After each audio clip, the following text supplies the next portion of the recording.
Right, moving on. Questions about this season. This is aimed for myself, Duncan, and Johan. And it says, we started the season well, but seemed to drop off a bit after Christmas. What do you put that down to? Duncan, we'll start with yourself. Obviously, professional sport, and especially rugby, the margins in the Premiership is very small. And I just think we fell on the wrong side of those margins time and time again. We were creating chance after chance and maybe not executing that final pass or draw, like just those unforced errors or maybe forced errors at times that sometimes other teams stick that pass or stick that final bit of detail on. And I think the story of last season or the story of the season that we've played so far has just been maybe not executing those final little bits of play that would add up to a try. And Johan, can you any physiological reason why the perception is that we dropped off? Hence, I don't know. I think that maybe alluding to we might have been detraining over the time, which I don't think is the case. I would have to agree with Duncan. I think losing matches by 2 or 3 points really it's minuscule. It's a matter of, I don't know if it's on the day everyone is different. You guys play, I don't play. It's like writing an exam. You guys are in there busy with the exam. So I think we haven't changed anything from our preparation point of view. We keep doing the same thing. It's a tough one. I think it's how the players pitch up on the day and just how that game unravels itself. What was the maths again? Was it we played 7 games and we lost within 7 points and we were sitting third bottom, but if we'd won 5 of those games out of the 7 or even 4 or something crazy, then we'd be sitting like third top. So like the margins in the Premiership are just ridiculously tight. And albeit I've said that we were creating plenty of opportunities, but it was obviously if you're not taking those opportunities, you're looking down the barrel of a gun at the bottom of the table instead of pushing further on. And maybe if you pick up a couple of those wins, like some things just click a wee bit easier, and you're not maybe forcing it because you're down the bottom of the table. You're jumping for top 4 places, but. I remember the weird stat that I remember calculating in my head though when we were going through that, like those 7 games that were all within 7 points for a while, and just not really understanding how it was possible because the level of competition is just so tight. Yeah, I couldn't agree more. And this I guess leads on to the next question, which is why. What do you feel stopped us from scoring more tries? And I think it's linked with your points that you've just made, Johan. From a preparation point of view, I think it's fair to say everybody in the squad felt good going into games on weekends. No one was having to be kind of strapped up to just force them out there at any point. And then Duncan, your point, the professional sport, the margins are so fine, and all it takes is for one of those passes to stick or very small decisions. Like for me, there is an execution element to things, but there's also luck involved, and that is ultimately you have to have a bit of luck on your side in pro sport. And like you say, had we had a bit of luck in those run of 7 games, I guess the questions would be quite different, and our outlook on the rest of the season when it starts again could be quite different. But in saying that, when we do get back to it, we only need a few of those passes to stick again, a couple more tries, and suddenly we are racing on up the table. So from that point of view, we're close. We're close to getting there, aren't we? Next question is, what difference do you think the 3 new coaches will have? Duncan, you want to kick us off on that one? Yeah, obviously a new voice might get a bit of a reaction on a short kind of period of time, but yeah, no, it's obviously going to be a bit of change, and for players, it's understanding what those coaches want from us, and it's almost going to get condensed into a very small one. Obviously, Johan's got us in a decent shape just now on a physical point of view, but the first 3 weeks, or how many weeks at stage one of the return to play, is going to be just physical development even further. So that cuts down the rugby side of things of what they're going to try and put in place. So yeah, it's going to be a big learning curve, and hopefully that the messages are good. I've had a couple of chats with Matt, the new backs and attack coach, so everything sounds really positive what he's saying, and yeah, it'll be exciting to try and pick his brains and learn as much as we can. Nice. And Johan, have you had many interactions with the new guys yet? Yeah, I've had heaps actually, to be fair. Over this time, as you said, we've had numerous Zoom calls. I'll get back to that now. I think Duncan was fishing their pens just with what is happening in the first 3 weeks. We're all nervous. Still remains a mystery. Duncan, the good news is we are going to bring the ball in from week 2. So we're going to try and do as much ball skills as we can. Lovely. Pens, yeah, I've had lots of catch-up time with them, and I think I've been with 5-6 teams before, and every time that I work with a different coach, I pick up something from them, a new skill set that I can add to my thing. So I am excited about it. It's always nice to work with coaches, as Duncan said. There's fresh ideas, there's new things coming in, and I think it's how we all work together as a team. And they seem very, very keen to get involved, and not even just on the field, but even in our gym sessions, which for me is great. Yeah. This next one is for myself. Will it be strange to be coached by a former teammate in Jonathan Thomas? I guess the short answer is no, it won't be for me. When JT was a player anyway, I guess he was almost like a coach as well. I think some of the best players are like coaches as they're on the pitch with you. They talk very well. They talk about process a lot. JT was as a player, very, very focused on process, which I think is a good thing. And I know, speaking to other people who've been coached by JT, that's kind of transitioned into his coaching philosophy as well. I get as a player moving into coaching, I'd imagine it can be tough to get the balance right. But if there's someone with the right personality type and the right character, it will be JT. So looking forward to working with him. And then the next question, Dunky, this one's for you. Your thoughts on what impact Jonathan Thomas is going to have on Ted Hill's progression? Oh, Teddy's he's had a great start to his career. There's no question about that. I remember his first game against Leicester when he scored the double in the Prem last season, and I remember sending a tongue-in-cheek tweet saying, "Is there any chance this kid's Scottish?" So, like, from minute one, like, you can see how good an athlete he is by how he conducts himself and how he's got no regard for his body at times on the field of chucking it around. So, no, he's going to be a great mentor. He's obviously, Jonathan's had a very successful career, and like you say, if you're saying that he's going to be a good coach, then I'm sure Teddy's he's so professional in how he conducts himself within the squad and with his interactions with the coaches. So he'll be like a sponge, try to just get as much detail from him and just make him. He'll try and make himself the best player possible, because I know he's got the right attitude to do so.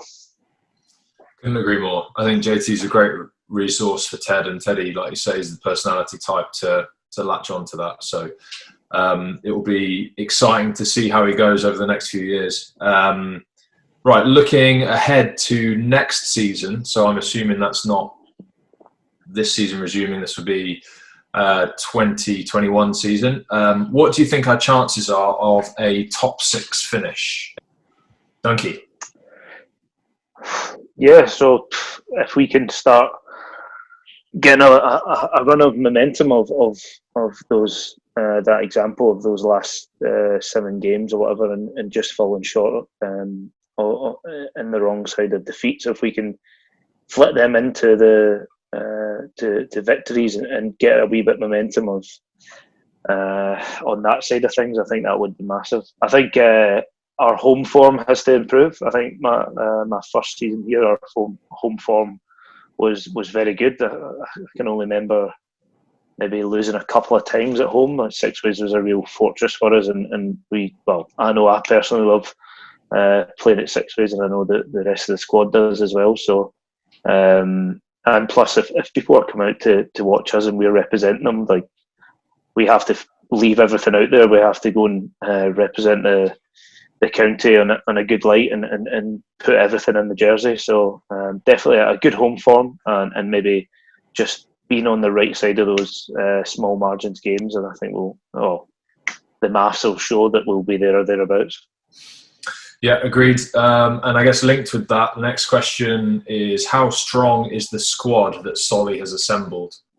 I'll just lead on that quickly. I think if you look at you look across the board in every position, there isn't an obvious choice for that starting spot, which I think is something we've not really had necessarily over the years. Certain positions there has been competition, but I'd say across the board now we're in a really healthy place. I mean, you try and pick our back row for next season. Like, how can you? It's brutal, and that kind of competition for places.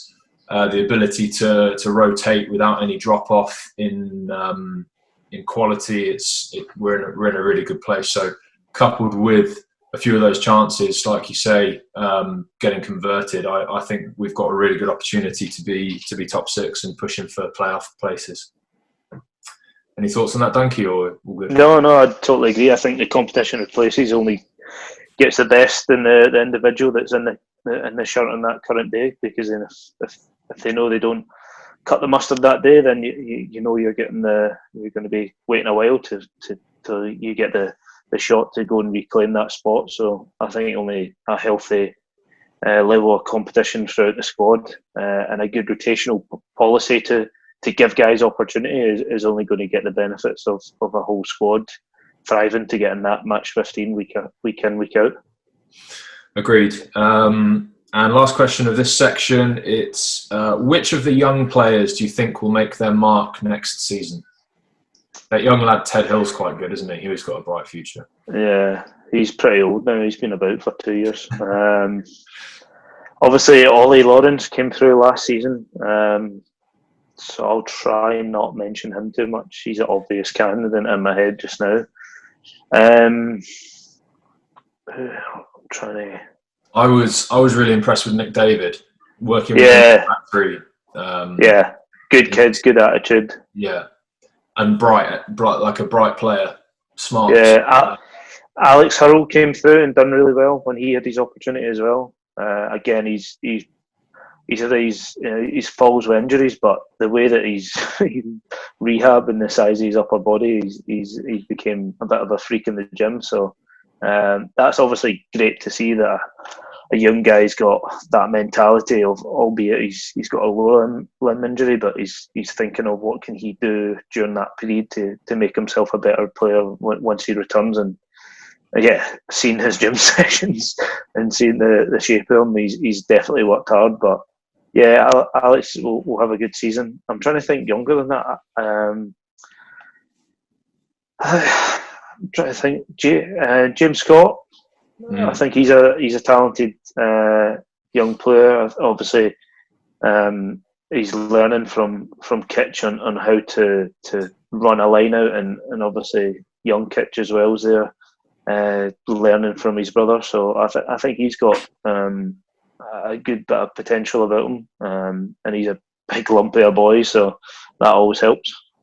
I think there's an awful lot of guys. There's sort of 7 or 8 guys all in a similar position in terms of the talent is there, the work ethic is there for a lot of these kids. So it's when they get their opportunity, which I'm sure they will, because as we've seen over the last few seasons, when we do throw our youngsters into the big picture, they tend to thrive. So it's a really exciting prospect to see a lot of these kids getting some time on the pitch over the rest of this season and into next. Gareth Simpson as well. just another name. Just a unbelievably natural ball player that you could put him in. I think he's played pretty much every position in the backline at training, and he's done something world class in each of those positions. So he's definitely, the way that he reads the game, he's got a bright future ahead of him. I'd agree. Yeah, he's quality. Okay, guys, moving on to a bit more of a medical side of thing. Ryan, questions on Fats, Michael Fattilofer. It's great to see Fats out of hospital and ready to continue his rehab at Sixways. How impressed have you been with his recovery? Sorry, someone's ringing my doorbell, so that might interrupt us. But anyway, I've been massively impressed. Probably more so than most. I was thinking about this question. I think everyone obviously at the start, he tried to hold on to a fair bit of hope. But I think being in my position, the more sort of information you have and the more medical knowledge, it sort of almost kills that hope a little bit, because you just get more stuff. And I remember going into a meeting with Johan actually quite early on. We went down to the hospital and they sort of laid everything out for us. I remember leaving that meeting like not as hopeful as when I went in. So for me then to see some of those videos they posted sort of 6 weeks in or whatever, they were massive for me. So yeah, I've been, especially like after leaving that meeting, I never thought I'd be seeing those videos or seeing where he's at now. So for me, it's been massive. Huge improvements, and really impressed with where he's got to. It's been really good. And yourself, Johan, because you've been ever present as well during this period. Yeah, similar to what Ryan says. It's great to have Fats back. I mean, Ben, what's happened there, it was exceptional, and just to see where he's at. So, funny enough, back home, part of my master's degree, I worked with guys who had spinal cord injuries. So, I've got a very big fondness of that. So for me, it's a challenging environment, and I really am looking forward to actually getting stuck in there and see, small movements, small improvements really makes a big difference for him. So yeah, I'm very, very keen. And do you guys think that getting him back to the club and training in the club environment will give him a bit of a boost as well? Yeah, I think obviously massively. I think he was in hospital for 150 days or something, all totaled in. So I think to spend 150 days probably just working with himself and one neurophysio, those guys did a really good job with him. But I'm sure he's itching to get in and around the boys, obviously at a 2 meter distance, socially distanced. But yeah, I'm sure that just being around the guys and being back in that environment, it's going to be a massive boost for him. And Duncan, how will the boys welcome him back, do you think? It'll be inspiring to see him. It's already, was it the other day he had a video and he was bench pressing, floor pressing with Joey T in his garage, which is like ridiculous. Like I was taken back with him just walking by himself, but now he's left hospital and he's just not stopping it, or is it his daily grind or whatever he calls it. But he's going to be. I think it could be quite powerful seeing him back at Sixways actually, and mixing within the squad again. And obviously, when he's in, being a small little bit of his journey back to the recovery whatever stage that takes him, but just seeing it firsthand is going to be quite motivating and quite powerful. I'm looking at it down here, I've got some gifts for him. I got my match day jersey from the France test, signed up by the squad, a ball signed up for him, so it's a good advertising. I'm going to raise funds for his foundation by auctioning these items off, and the Scotland management team donated 2 tops as well, so I've got a little goodie bag for him to get auctioned off. And obviously for me, that France jersey, like I waited 3 years for my for the in between my 2 windows of getting those caps, so that jersey meant the world to me. And so that one will hopefully raise a good amount of money for Fats. Nice, that's really cool. Right, Johan, moving on to a bit of sports science stuff for yourself, if we can, please.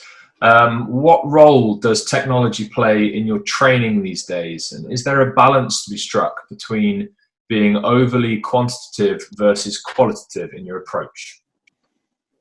Yeah, depends. As we know, everyone is being monitored 24/7 basically with all the GPS stuff. I like GPS.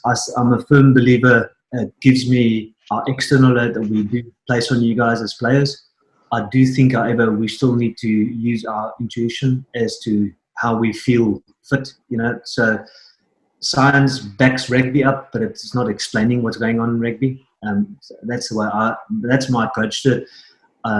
It's a great tool, but I certainly don't want to overkill science with rugby, because at the end of the day, you know, we must play rugby. So yeah, that's how I look at it. Nice. Right, this could be awkward for Dunky, this one, but Johan, which player or players do you have to force into the gym, and which do you have to force out of the gym? Definitely me forcing out. Always. Do I have to mention names, or shall I just look? Yeah, name and shame, mate. Does Ashley Beck go in the gym? I've never seen him in there. Yeah, it's quite. To be fair, Duncan is always on his own program. It's called the Duncan Weir bicep program. So, you know, Duncan does whatever. Nah. Then again, Duncan always finishes off with Duncan, bear in mind there, you always finish off with bicep curls and some form of weird exercise doing shoulder stuff. But majority of the time, Duncan spends on that leg press machine, that lying leg press machine, which was built. I know it works, Johan, I'm sorry. You've got a Ferrari chassis like myself. I need to keep it well oiled, and I know what works for it. I'm not even apologising for it, actually. No, fair enough. No, are you such a sweet man? Now listen, obviously I'll mention two names. You guys will obviously agree with me. A guy that I don't really see in the gym so much, or when he's in the gym, he's usually out in the gym within 15 minutes, would be Ollie Lawrence. He's one of them. And then guys that I need to chase out would be, it's not a lot of them. Sometimes they're just slow. Malcolm Mama is always slow in the gym. I usually have to chase him out. To be fair, the forwards gym way better than the backs. I don't know why. Sorry, lads. They're not even athletes. Come on. Mate, you putting me with Becky, with Ash Beck, like I realise why you've done it, but it is exhausting to drag him through a session. Never seen so many toilet breaks. Never seen so many toilet breaks. Never. That is why. Look, Ash Beck probably talks 80% of the time in the gym, and that's why I have grouped you with him. So at least he gets 4 or 5 reps in. Doing my best for you, mate. Doing my best. Thank you. Right. What training principles have you brought from when you worked at the Sports Science Institute of South Africa? Interesting question. To be fair, I don't think there's any specific training principles. I think for me, it's building relationships with players. That's what it boils down to. I can be the best at getting you guys fit, and I think anyone can get fit, but it's getting the buy-in from the players and making sure that there's good relationships, and also understanding the needs of the players and the demands of the game. Yeah, nice, good answer. And what other sports do you look to for inspiration when putting training plans together? I've been involved with a fair bit of sports before. Cricket, I was with cricket for about 4.5 years. Funny enough, 8 years with surfing. And people would think surfers are just, yeah, man, these kind of laid-back dudes. But it has changed. I would certainly say cricket and basketball. Basketball, a lot of agility stuff. I'm picking up a lot of things from that. I'd love to travel the world and go and experience like a week or 2 at one of these places to see how they do that. And I would say, lastly, NFL. It's a completely different sport to ours, but you know, it's very explosive, and I think there's a few things that we can pick up from that. Cool. And this one is so as a player, I emphasize with this because there is nothing worse than having a head conditioner who is out of shape and telling you to do certain things. So do you follow a particular fitness program yourself? I would think I do, yes. I love training. So I don't train people who ask me, what are you training for? I don't train for anything specific. I do it for health reasons, I think, mainly. And I couldn't agree with you more. Like I would never ever go to a fat dietitian for advice because it just doesn't make sense. And I think, Vince, if I expose you guys to certain volumes and things on a training session, I should be able to do that with you, if not beat you in that. And if I can, you're no beating me. You're no beating me in Johan. No, Duncan, you are exceptional, bro. Thank you. Yes. Right, Ryan, a couple of questions for you, please. How do you and Johan work together to monitor training loads in order to reduce the incidence of injuries? And is there a certain load volume, playing and/or training, over which injuries are more likely to occur?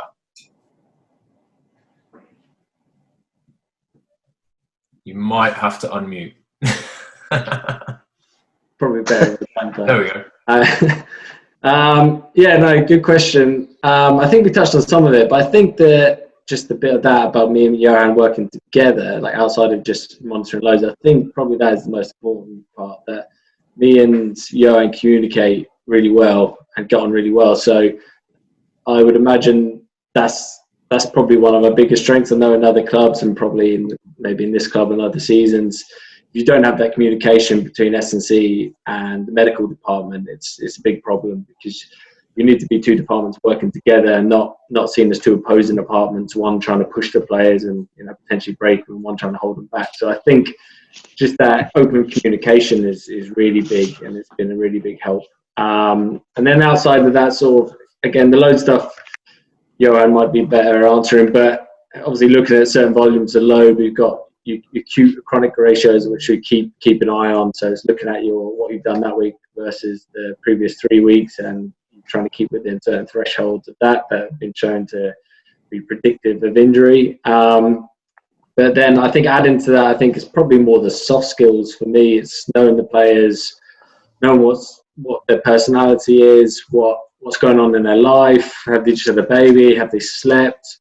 If someone's flagging or someone's, certain players you'll never see them in the physio room, so they're in there, like it's something worth taking seriously. So I think those sort of soft skills for me are probably more important, and having that synergy between me and Johan's looking at the data and having a good understanding of all the other variables that are floating around, trying to keep them all sort of in the picture at the same time. I don't know if Johan's got anything to add on crunching numbers and spreadsheets or something, I don't know. No, I agree with Ryan. I think it's all about the durability of the players. Everyone is different, so whoever, and playing age as well, so older players, obviously we would need to treat differently to younger bucks potentially, so, and I think again, that's just communication from me and Ryan, not having egos there saying, hey, this is what needs to happen. And at the end of the day, we're there to look after you guys to make sure that we get you guys fresh on the park. Nice. And Ryan, just a sort of technical area for match day. What does an HIA entail, and is it easy to tell if a player is fit enough to go back on the pitch? Yeah, so the HIA, so it pretty much entails there's sort of short and medium term memory test with some balance tests. That's pretty much the summary of it. Obviously, the guys get 10 minutes to go off the pitch, and they sort of work through these sort of various sort of cognitive questions. It's easy to see if they go back on the pitch. The HIA stuff will pretty much churn you out an answer. So you go through it, and the doctor will punch them in, and it'll make a decision for you. But on that, I think they've showed there's been some evidence that's out there now that shows that actually the doctor or the clinician's gut feeling is more accurate than the actual test itself. And I think that's probably more pertaining to people who pass the HIA. And especially over the years, sometimes you see people that pass the HIA, but you just know, especially knowing that player, you'll know, it might not be tangible or something you put your finger on, but you know that there's something not right. And the evidence will show that sort of gut feeling is probably more accurate and should be acted on. So it's not too hard to tell, but I think probably the brighter the player as well, probably the easier it is for them to sort of pass the test when potentially they've got maybe a little ding or something. So it depends. You probably scrape through it even if you were a little bit dazed, but Dunky would probably I've never failed one. I've never failed one, actually. It's funny you say that. I've never failed one. It's because you've got your helmet on constantly. Yeah. The helmet's not coming off. Is that RFE sanctioned, that scrum hat? It's not coming off as well. It's got the no HIAs with these coming. This sponge. Can't be good for aerodynamics. Tell me you tried to do Johan's running sessions in that heat a couple of weeks ago. We'll get you sheared next week, mate. Don't worry. Well groomed. Right. Nearly there, guys. Questions for myself and Dunky. How do you prepare mentally for a game, and are there coaches who help you with the mental side of the game?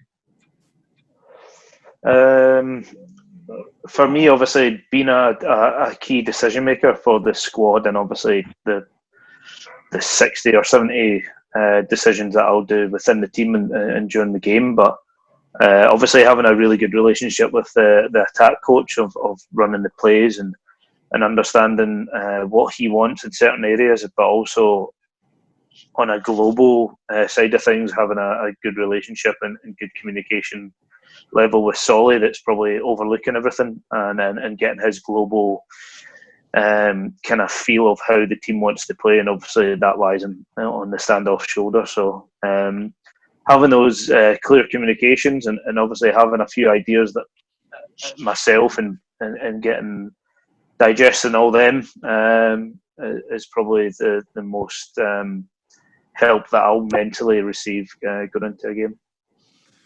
Yeah, I think it is obviously such an important part of the game, but as rugby players, we're quite used to playing rugby, and actually like that's the day that you enjoy more than any other. So the preparation in the week for me takes all that kind of pressure off. If you have a quality week leading up to it from an S&C perspective, from a training perspective, and like you say, as game managers, if you're clear on what you want to do with the team in certain parts of the pitch, you can go into that match with all that weight kind of off your shoulders. If it's there, it's clear.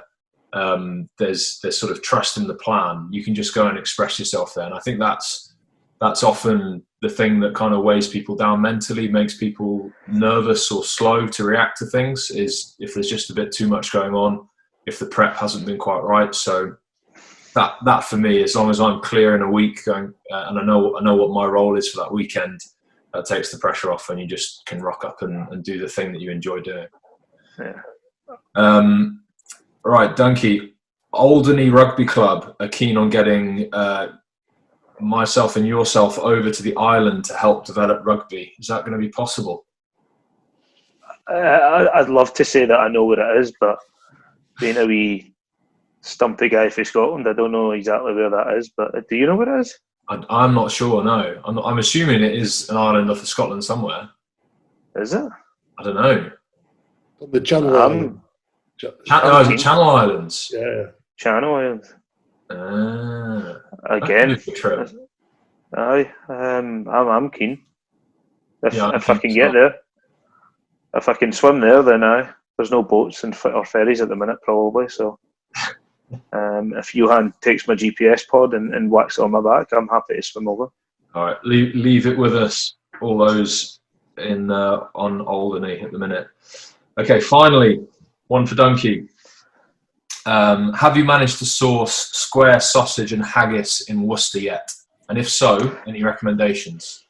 I haven't yet, but like you know, have been my neighbour for 8 months or so. My house is pretty busy of Scottish family and friends coming down, so there's a strict policy of they have to bring a cool bag down with some supplies, or there's no entry. So we've usually got a pretty fully stocked freezer full of square sausage and the like, but I've not sourced anything down here. I've not really researched anything, to be fair, down in Worcester. We have run out now, and it's probably time that hopefully in the near future that the guidelines loosen a wee bit, that we can get friends and family back down here. But yeah, like you would have seen, my family have been great coming down and watching games, and obviously with the wee one here, they try so hard to get down as often as they can to have a strong relationship with her. And yeah, no, my family's been a massive support since moving down. Nice. You want to get your man Johnny Gray next week to pop off actually Highland Road Cafe and bring down a couple of things. Go to get the good butcher stuff as well. Nice. Yeah, that's a good plan actually. Just a thought. Yeah. Right. No, see, I like it. So listen, thank you so much, guys. Thanks, Duncan, Johan and Ryan, for answering the questions. Thank you to everybody who submitted questions. Hopefully we've answered them clearly for you. And please look out for details of our next supporters Q&A, which will be a Warriors Women's Special. Thanks for joining us. Take care.